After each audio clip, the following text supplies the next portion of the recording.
하나님의 말씀은 마가복음 6장 30절에서 44절까지 말씀입니다. 마가복음 6장 30절에서 44절까지 말씀입니다.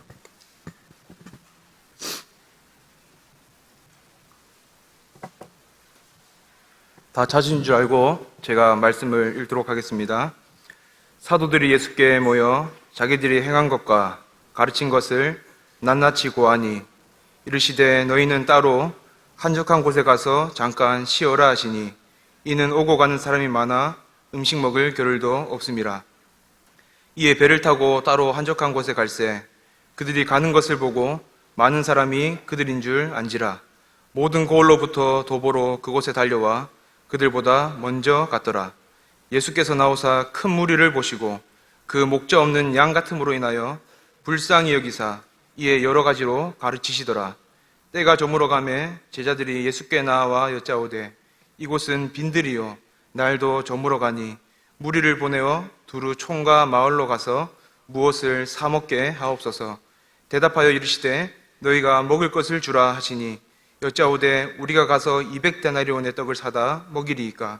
이르시되 너희에게 떡 몇 개나 있는지 가서 보라 하시니 알아보고 이르되 떡 5개와 물고기 2마리가 있더이다 하거늘 제자들에게 명하사 그 모든 사람으로 때를 지어 푸른 잔디 위에 앉게 하시니 때로 100명씩 또는 50명씩 앉은지라.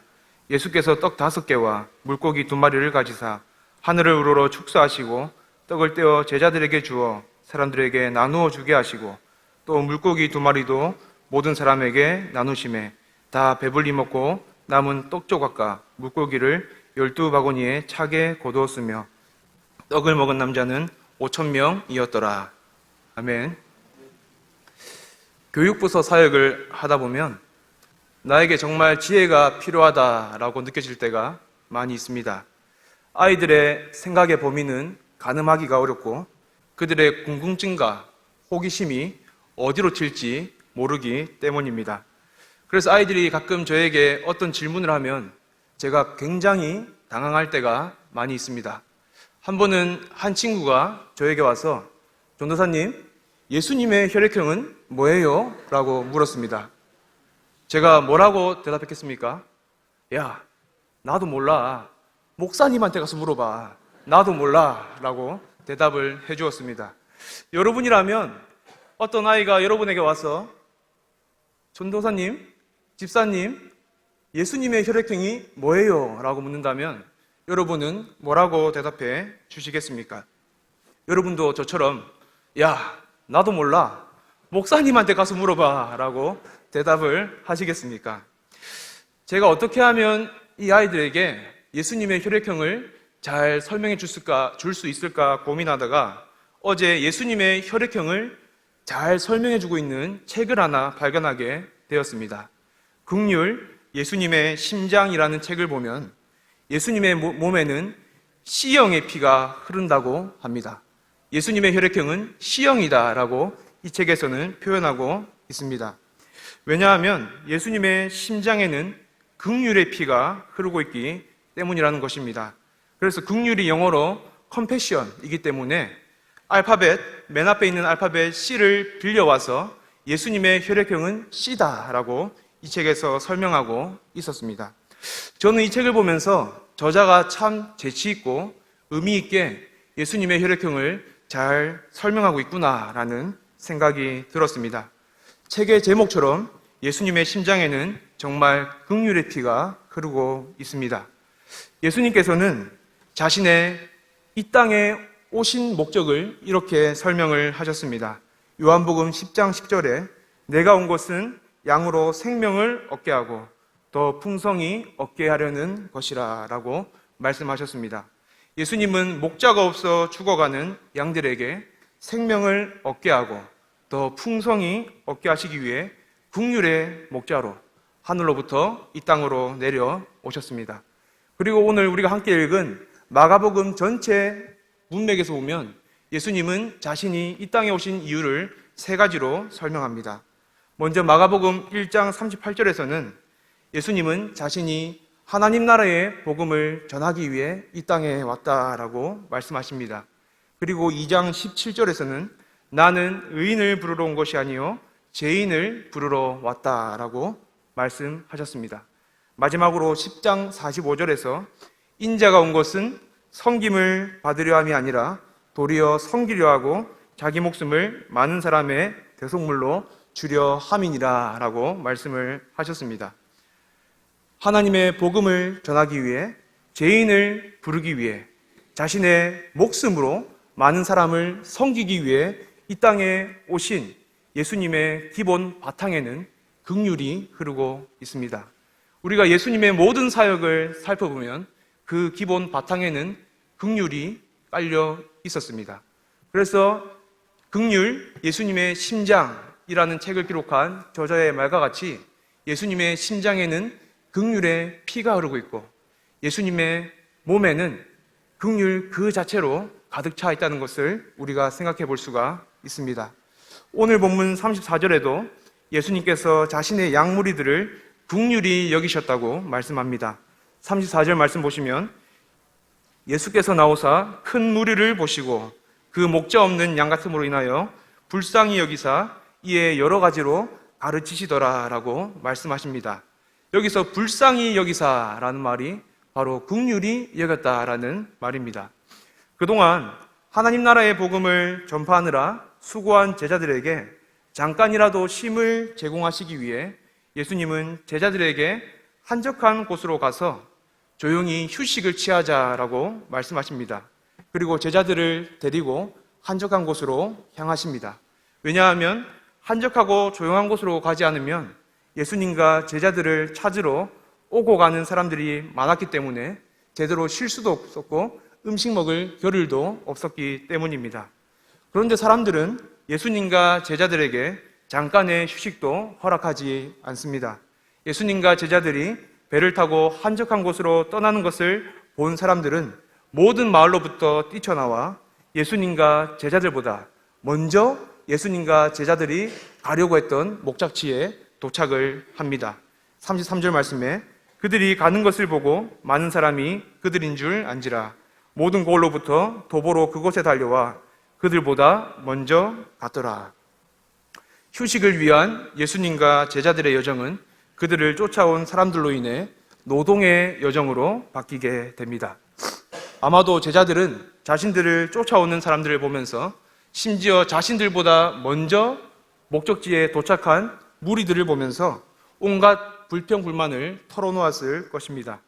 그런데 마가는 우리에게 제자들이 어떤 불평불만을 쏟아냈는지를 상상하지 말고 예수님께서 그 무리들을 어떻게 바라보셨으며 그들에게 어떤 행동을 취하셨는지에 집중할 것을 우리에게 말하고 있습니다.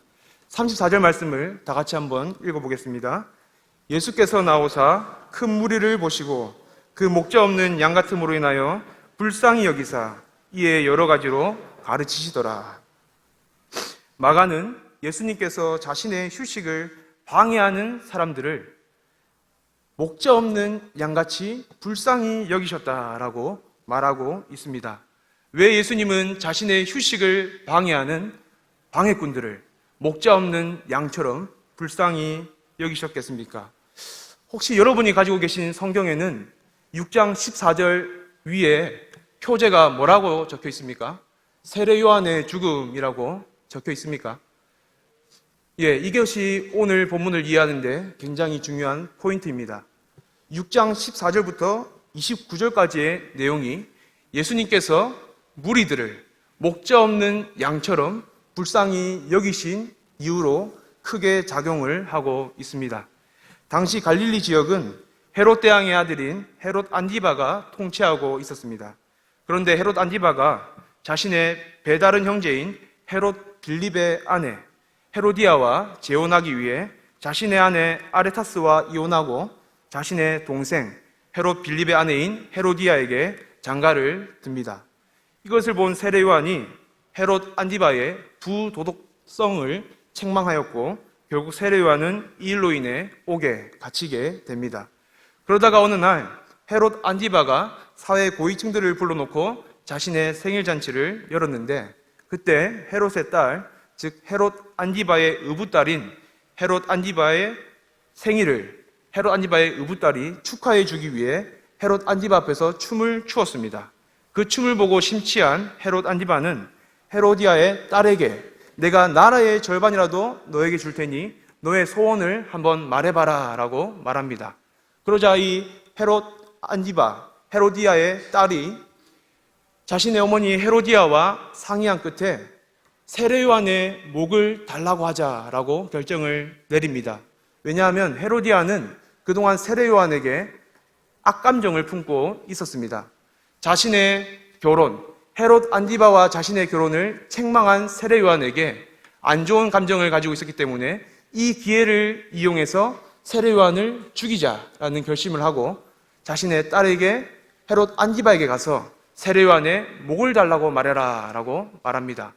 그래서 헤롯 안티바는 그 요청을 듣고 세례 요한의 목을 잘라서 헤로디아의 딸에게 주게 됩니다.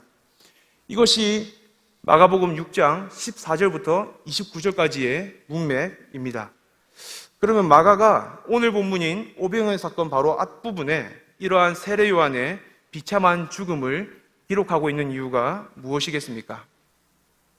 바로 헤롯과 예수님을 대조하기 위함입니다.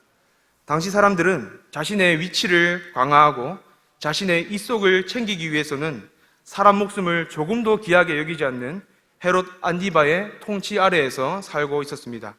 그들은 왕은 있었지만 자신들을 위한 왕은 없었습니다. 그들에게 나라는 있었지만 자신들을 위한 나라는 없었습니다. 그들은 매일을 숨죽이며 어깨 한번 제대로 펴보지 못하고 지죽은 듯이 살았습니다. 마가의 표현대로 그들은 목자 없는 양과 같은 삶을 살았습니다. 그들에게는 자신들을 위한 왕이 없었고 자신들을 위한 나라가 없었기 때문입니다. 이러한 목자 없는 양과 같은 표현은 구약 성경에서부터 계속해서 등장하고 있습니다. 에스겔 선지자는 바벨론의 포로가 된 이스라엘 백성들을 보면서 참된 목자가 없는 백성이다라고 한탄합니다. 에스겔 34장 8절에 주 여호와의 말씀에 내가 나의 삶을 두고 맹세하노라. 내 양떼가 노략거리가 되고 모든 들짐승의 밥이 된 것은 목자가 없기 때문이라. 내 목자들이 내 양을 찾지 아니하고 자기만 먹이고 내 양떼를 먹이지 아니하였도다. 당시 이스라엘의 지도자들은 헤롯과 같이 백성들을 돌보고 먹이지 않고 자기만 먹는 목자가 되어 자기만 돌보고 있었습니다. 그래서 백성들의 삶은 목자 없는 양과 같이 방황하며 유리하는 삶이었습니다. 그래서 하나님께서는 이러한 목자 없는 양들을 긍휼히 여기셔서 하나님 자신이 친히 그들의 목자가 되어 그들을 구원해 주시겠다고 약속하십니다. 에스겔 34장 15절에 내가 친히 내 양의 목자가 되어 그것들을 누워있게 할지라 주 여호와의 말씀이니라. 하나님은 친히 자신이 이스라엘 백성들의 목자가 되어 그들을 누워있게 할 것이라고 말씀하십니다. 여기서 누워있게 한다는 것은 안식하게 한다라는 뜻입니다. 양은 만족과 안전이 보장될 때 눕습니다. 그리고 양의 만족과 안전은 목자가 먹여주고 지켜줄 때 가능합니다. 그래서 하나님은 에스겔 34장 23절에서 내가 한 목자를 그들 위에 세워 먹이게 하리니 라고 말씀합니다. 그리고 에스겔 34장 25절에서 내가 또 그들과 화평의 언약을 맺고 악한 짐승을 그 땅에서 그치게 하리니 그들이 빈들에 평안히 거하며 숲을 가운데서 잘지라 라고 말씀하십니다. 하나님은 자신이 친히 목자가 되셔서 양들을 먹이시고 지키셔서 그들을 안식하게 하시겠다고 약속하셨습니다. 그리고 우리는 하나님의 이 약속이 오늘 본문의 오병이어 사건에서 이루어지는 것을 보게 됩니다. 34절 말씀을 다시 한번 보시기 바랍니다. 예수께서 나오사 큰 무리를 보시고 그 목자 없는 양 같음으로 인하여 불쌍히 여기사 자신을 먹여주고 지켜줄 목자가 없어 고통 속에서 신음하는 양들을 돌보고 보살펴 주시기 위해 예수님께서 친히 목자가 되어 이 땅에 오셨습니다. 예수님은 자기만 먹는 목자가 아니라 긍휼의 목자로 이 땅에 오셨습니다. 헤롯 대왕 밑에서, 헤롯 안디바의 밑에서 자신을 위한 왕이 없어서 신음하는 그 백성들을 위해 그리스도께서 친히 이 백성들을 다스리고 먹이시고 보살피시는 긍휼의 목자로 이 땅에 오셨다는 것입니다. 그래서 우리는 여기서 불쌍히 여기서로 번역된 긍휼이라는 단어에 초점을 한번 맞춰보면 좋겠습니다. 이 긍휼이라는 단어는 헬라어 원어로 살펴보면 굉장히 깊은 의미를 담고 있습니다. 긍휼은 원어로 몸의 내장, 즉 창자를 가리킵니다. 그래서 예수님께서 불쌍히 여기셨다, 긍휼히 여기셨다는 것은 예수님의 긍휼로 인해 창자가 움직였다는 것을 의미합니다. 예레미야 31장 20절에도 보면 창자가 들끓는다라는 표현이 등장합니다. 에브라임은 나의 사랑하는 아들, 기뻐하는 자식이 아니냐. 내가 그를 책망하여 말할 때마다 깊이 생각하노라. 그러므로 그를 위하여 내 창자가 들끓으니 내가 반드시 그를 불쌍히 여기리라. 여호와의 말씀이니라. 예수님은 목자 없는 양과 같은 사람들을 보시며 창자가 들끓는 듯한, 창자가 끊어지는 듯한 안타까움과 연민을 느끼셨습니다. 예수님께서 자신의 휴식을 방해하는 무리들을 보시며 그들을 미워하고 쫓아내는 것이 아니라 오히려 그들을 불쌍히 여기신 이유는 예수님께서는 그들을 나와 동일한 너로 보셨기 때문입니다. 그들을 보시며 예수님은 그들의 고통을 자신과 결속시키셨고 그들의 아픔을 자신과 동일시 하셨습니다. 그래서 백성들이 아픈 것은 곧 예수님이 아픈 것이었고 백성들이 고통당하는 것은 곧 예수님이 고통당하는 것이었습니다. 그래서 마가는 예수님이 백성들과 자신의 고통을 동일시한다라는 것을 창자가 들끓는다, 우리를 향한 예수님의 안타까움과 연민은 그저 불쌍하다 이게 아니고 창자가 들끓는다, 창자가 끊어지는 듯한 안타까움과 연민을 느끼신다라고 마가는 우리에게 말해주고 있습니다. 목자 없는 양들의 고통과 자신의 아픔을 결속시키셔서 예수님은 그들을 그저 바라보시는 것이 아니라 자신의 창자가 들끓는 듯한 아픔으로 목자 없는 양들을 불쌍히 여기셨고 긍휼의 눈으로 바라보셨습니다. 그래서 예수님은 34절의 말씀과 같이 자신을 찾아온 양무리들을 여러 가지로 가르치셨습니다. 예수님께서 여러 가지로 가르치셨다라고 말씀하고 있는데 여러분들은 예수님께서 이 목자 없는 양들에게 무엇을 가르치셨다고 생각하십니까? 저는 마가복음 전체 내용을 봤을 때 예수님께서는 분명히 이들에게 하나님 나라의 복음을 전했다라고 생각합니다. 예수님께서는 목자가 없어 신음하는 백성들에게 가셔서 그들을 불러 모으시고 얘들아 힘들지? 그래 나도 너네 고통 다 안다. 나도 너네처럼 이 땅에서 헤롯의 통치 밑에서 살아봤고 나도 헤롯 안디바의 정권 밑에서 그가 어떤 폭정을 하고 어떻게 사람들을 괴롭혔는지 나도 다 안다. 얘들아 힘들지? 그런데 그거 아느냐? 하나님의 나라는, 내가 이 땅에 가지고 온 하나님의 나라는 세상 나라와는 통치하는 방식이 다르다.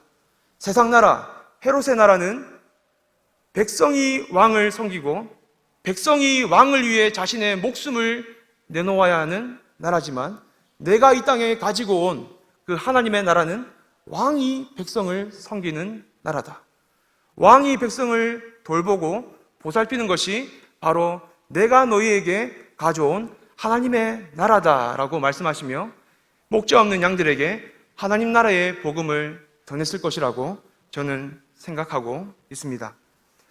여러분에게 한번 제가 질문을 드리고 싶습니다. 여러분, 하나님 나라의 복음, 예수님이 하나님 나라를 통치하신다는 것이 왜 여러분에게 위로가 되고 복음입니까?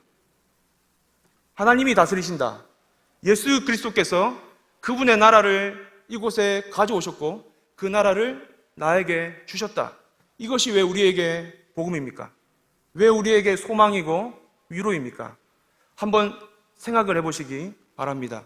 내가 예수님을 믿는다는 것, 예수 그리스도의 통치가 오늘 내 안에서 이루어지고 있다는 것, 이것이 여러분에게는 어떤 의미로 다가오십니까? 아무런 감정이 없으시다면 우리는 진지하게 한번 고민을 해보아야 합니다. 저는 하나님의 나라가 이 땅에 임했다는 것, 예수 그리스도께서 자신의 나라를 저에게 가져오셨다는 것을 생각할 때 두 가지 이유 때문에 위로를 받습니다.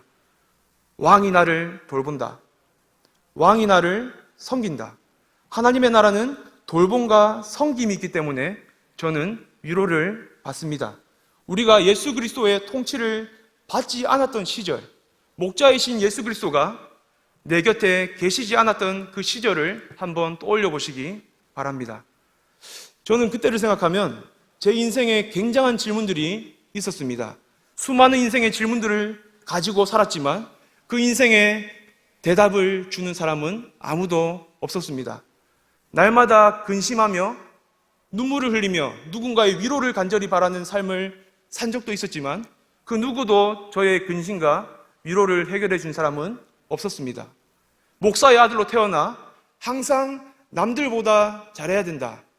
평신도의 자녀보다는 신앙생활을 더 잘해야 되고 평신도의 자녀보다는 교회생활을 더 잘해야 된다라는 압박감 때문에 늘 양심의 가책을 짊어지고 내가 목사의 아들인데 이것밖에 안 해가지고 다른 사람이 나를 뭐라고 보겠는가 라는 양심의 가책 때문에 늘 짐을 짊어지고 살았지만 그 짐에서 저를 구출해 준 사람은 아무도 없었습니다.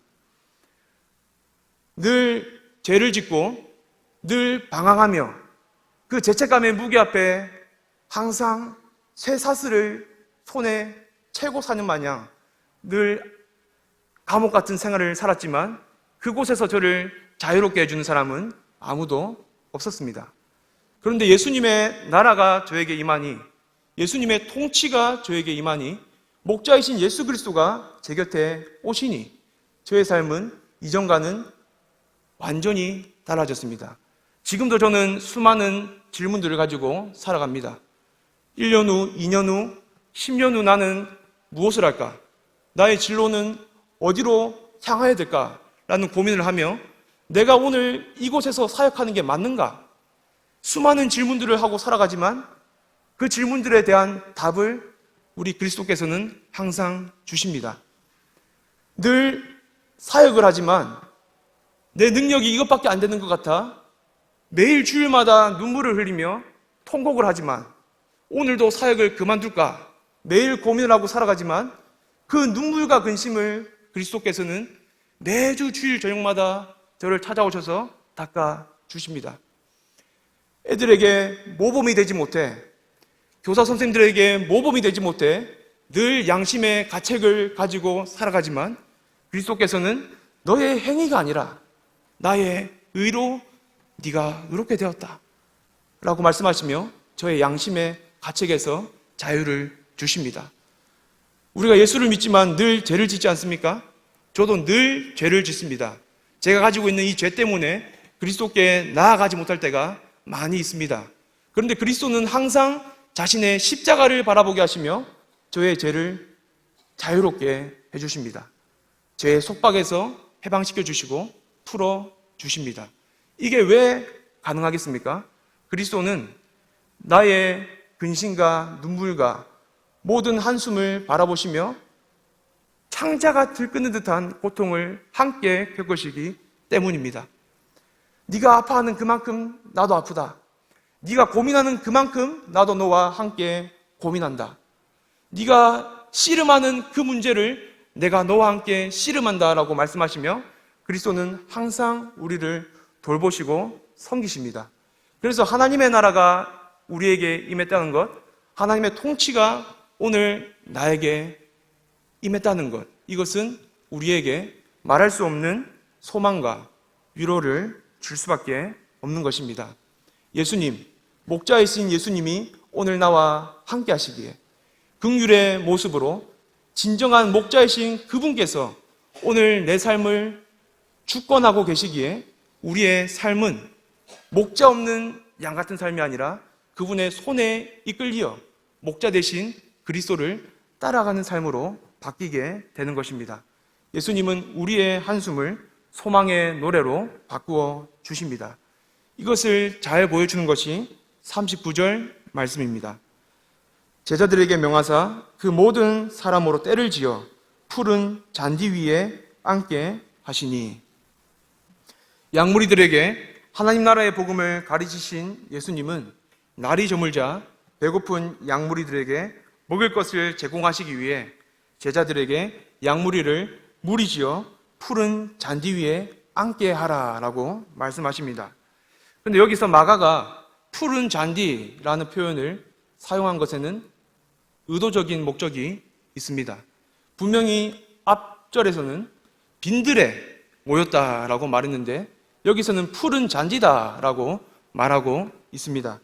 이것은 당시 계절이 봄이라는 것을 우리에게 알려주려는 것일 수도 있지만, 마가는 이 표현을 통해 예수님께서 목자 없는 양 같은 무리를 푸른 초장으로 인도하시는 참된 목자이심을 우리에게 드러내주고 있습니다. 목자 없는 양 같은 신음하는 그들을 예수 그리스도께서 통치하시고 다스리시자 그들의 빈들 같은 삶이 이제는 푸른 초장과 같은 삶으로 바뀌게 되는 것입니다. 그래서 우리는 이 구절을 통해 마가가 우리에게 시편 23편 1절부터 2절 말씀을 떠올리게 한다라는 것을 생각해 볼 수가 있습니다. 시편 23편 1절부터 2절 말씀 다 암송하고 계실 줄 압니다. 다 같이 한번 읽어보겠습니다. 여호와는 나의 목자시니 내게 부족함이 없으리로다. 그가 나를 푸른 풀밭에 누이시며 쉴만한 물가로 인도하시는 도다. 다윗이 노래한 이 노래는 푸른 풀밭에 누이시며 쉴만한 물가로 나를 인도하시는 여호와를 찬양한 노래입니다. 그런데 이 노래가 예수님이 우리와 함께 하시니, 예수님이 목자 없는 양들과 함께 하시니 그들의 한숨이 다윗의 노래로 바뀌게 됩니다. 여호와는 나의 목자시니 내게 부족함이 없습니다. 여호와 당신이 나를 푸른 초장으로 인도하시고 쉴만한 물가로 인도하시니 나는 부족함이 없습니다 라는 노래로 이들의 노래가 바뀌게 되었습니다. 목자이신 예수 그리스도께서 우리를 기르시고 그의 손으로 우리를 돌보시기 때문입니다. 그래서 마가는 41절과 44절까지의 말씀을 통해 우리를 푸른 초장으로 인도하시는 예수님은 우리에게 부족함이 없도록 공급해 주시는 분이심을 설명하고 있습니다. 41절부터 44절까지 말씀 한번 보시기 바랍니다. 예수께서 떡 5개와 물고기 2마리를 가지사 하늘을 우러러 축사하시고 떡을 떼어 제자들에게 주어 사람들에게 나누어 주게 하시고 또 물고기 2마리도 모든 사람에게 나누심에 다 배불리 먹고 남은 떡 조각과 물고기를 12바구니에 차게 거두었으며 떡을 먹은 남자는 5,000명이었더라 라고 말씀하고 있습니다. 하나님께서 출애굽한 이스라엘 백성들을 광야에서 만나로 먹이신 것처럼 예수님께서는 떡 5개와 물고기 2마리를 가지고 성인 남자만 5,000명이 되는 사람들을 먹이셨습니다. 그것도 아주 배불리 먹이셨고 다 배불리 먹고 남은 떡 조각과 물고기를 12바구니에 가득 채울 정도로 풍성하게 먹이셨습니다. 그래서 아마 이날 이 장소에서는, 이 푸른 초장에서는 아마 여호와는 나의 목자시니 내게 부족함이 없으리로다 라는 노래가 울려 퍼졌을 것입니다. 예수님은 우리를 기르시고 돌보시는 목자이십니다. 그분 곁에 있을 때 우리는 부족함이 없습니다. 그분 곁에 있을 때 우리는 늘 참된 안식과 쉼을 누릴 수 있습니다. 참된 목자이신 그리스도께서 당신의 긍휼로 우리를 섬기시고 돌보아 주시기 때문입니다. 그런데 저는 오늘 여러분과 지금까지의 내용도 굉장히 중요하지만 마가의 강조점이 다른 것에 있다는 것을 한번 함께 주목해보고 싶습니다. 오늘 본문을 통해 마가가 우리에게 들려주고자 하는 예수님의 긍휼은 단순히 여기서 그치고 있는 것 같지는 않습니다. 마가는 우리에게 예수님께서 우리를 먹이시고 돌보시고 섬기시기 위해 그분이 어떤 희생을 감당하셨는지를 생각해 보라고 말하고 있습니다. 우리를 향한 예수님의 창자가 들끓는 듯한 그 긍휼이 그분을 어디로 데려갔는지 우리에게 한번 추적해 보라고 말씀하고 있습니다. 41절 말씀을 다 같이 한번 읽어보겠습니다. 예수께서 떡 5개와 물고기 2마리를 가지사 하늘을 우러러 축사하시고 떡을 떼어 제자들에게 주어 사람들에게 나누어 주게 하시고 또 물고기 2마리도 모든 사람에게 나누시며. 여기서 우리가 주목해야 할 단어는 예수님께서 떡을 가지시고 축사하시고 떡을 떼어 제자들에게 주시는 행동에 우리가 주목을 해야 합니다. 왜냐하면 마가는 이 표현들을 통해 우리로 하여금 마가복음 14장 22절을 내다보게 합니다. 그들이 먹을 때에 예수께서 떡을 가지사 축복하시고 떼어 제자들에게 주시며 이르시되 받으라 이것은 내 몸이니라 라고 예수님께서는 마가복음 14장 22절에서 말씀하셨습니다. 이 표현은 예수님께서 유월절 최후의 만찬에서 제자들에게 떡을 떼어 주시며 이곳은 내 몸이니라 라고 말씀하실 때의 그 장면입니다. 이것이 무엇을 의미하는지 아시겠습니까? 예수님께서 십자가에서 자신의 양들에게 풍성한 생명을 주시기 위해 자신의 몸을 찢으실 것을 그분은 유월절 성만찬에서 제자들에게 말씀해 주셨습니다. 오병이어 사건에서 떡을 떼어 사람들에게 먹이신 예수님은 십자가에서는 자신의 몸을 찢으십니다. 오병이어 사건에서 떡을 떼어 사람들의 배고픔이라는 필요를 채워주신 예수님은 십자가에서 자신의 몸을 찢어 사람들에게 가장 필요한 구원을 선물로 주십니다. 자신의 양들을 긍휼히 여기시는 예수님은 양들을 대신해 십자가에서 자신의 몸을 찢으셨습니다. 예수님은 우리를 푸른 초장으로 인도하시기 위해 그분은 십자가에서 사망의 음침한 골짜기를 지나가셨습니다. 예수님은 우리를 돌보시기 위해 십자가에서 성부 하나님의 돌봄을 받지 못하고 버림받으셨습니다. 예수님은 우리를 긍휼히 여기시기 위해 당신은 십자가에서 그 누구에게도 긍휼히 여김받지 못했습니다. 우리는 예수님으로 인해 여호와는 나의 목자시니 내게 부족함이 없습니다 라고 노래하지만 예수님은 십자가에서 나의 하나님, 나의 하나님 어찌하여 나를 버리셨나이까 라고 간절히 외치셨습니다. 예수님께서는 왜 이렇게 자신의 몸을 찢으시면서까지 버림받으시면서까지 우리를 긍휼히 여기시고 우리를 구원하시기 원하셨겠습니까? 그것은 그분의 오신 목적이 긍휼의 목자로 나는 나의 목숨으로 내가 많은 사람의 대속물이 되어 다른 사람을 섬기는 자로 이곳에 왔다라고 우리에게 말씀하셨듯이 그분은 자신의 몸을 찢음으로 목자 없는 양과 같은 수많은 무리들에게 구원을 주시고 생명을 주시기 위해 친히 십자가에서 버림받으시고 십자가에서 자신의 몸을 찢으셨습니다.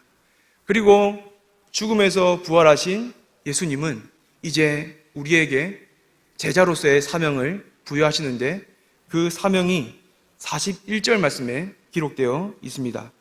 떡을 떼어 제자들에게 주어 사람들에게 나누어 주게 하시고. 떡은 예수님이 떼셨습니다. 그런데 나누어 주는 것은 누구에게 나누어 주라고 시키고 있습니까? 예수님은 제자들에게 떡을 나누어 주라고 말씀하십니다. 떡을 떼는 것은 예수님입니다. 그런데 그 떡을 받아 나누어 주는 것은 제자들입니다. 우리는 성찬식을 통해 십자가에서 자신의 살을 찢으신 그리고 피를 흘리신 예수 그리스도의 피와 살을 기념하는 떡과 포도주를 먹습니다. 이 떡과 포도주를 먹으면서 우리는 나를 위해 십자가에서 죽으시고 피 흘리신 예수님의 사랑과 은혜를 기억하고 기념합니다. 그렇다면 성찬식을 통해 그리스도의 피와 살을 받아 먹고 누리는 오늘 우리는 세상 속에서 어떠한 자로 살아가야 하겠습니까? 예수님은 떡을 떼신 후 너희가 떡을 사람들에게 나누어 주라 라고 말씀하십니다. 떡은 예수님이 떼셨습니다. 그리고 그 떡을 제자들에게 나누어 주라고 말씀하십니다. 우리는 떡을 나누어 주는 자로 이 세상에 존재합니다. 그리스도의 살과 피를 세상에 나누어 주는 자로 우리는 이곳에 존재합니다. 나를 위해 피 흘리시고 살을 찢으신 예수 그리스도의 생명을 세상에 전하는 자로 우리는 이곳에 존재합니다. 예수님은 친히 떡을 떼시고 그 떡을 주시며 너희가 사람들에게 나누어 주라라고 말씀하셨습니다. 그러니 오늘 우리가 예수 그리스도의 살과 피를 먹으며 생명을 받은 우리가 세상 속에서 어떻게 살아가야 하겠습니까? 예수 그리스도의 생명, 그분의 피와 살을 나누어 주는 자로 세상 속에서 살아가시기 바랍니다. 우리를 긍휼히 여기셔서 창자가 들끓는 듯한 고통을 느끼시며 십자가에서 자신의 몸을 던지신 그리스도의 그 생명을 사람들에게 나누어 주는 자로 존재하시기 바랍니다. 하나님의 긍휼을 가지고 세상 속으로 나아가서 그들에게 예수 그리스도의 생명을 전해주는 자로 살아가시기 바랍니다. 저는 이것을 세상에 생명을 주는 예배자의 삶이라고 표현하고 싶습니다. 세상에 생명을 주는 예배자로서 살아가는 저와 여러분들이 다 되시기를 바랍니다. 이제 말씀을 맺겠습니다. 이번 주부터 고난주간이 시작됩니다. 많은 사람들이 고난주간만 되면 특별 새벽 기도에 참석하고 금식을 하면서 예수님의 고난에 동참하고자 합니다. 이런 것도 저는 다 좋다고 생각합니다. 그런데 저는 더 중요한 것이 있다는 생각이 듭니다.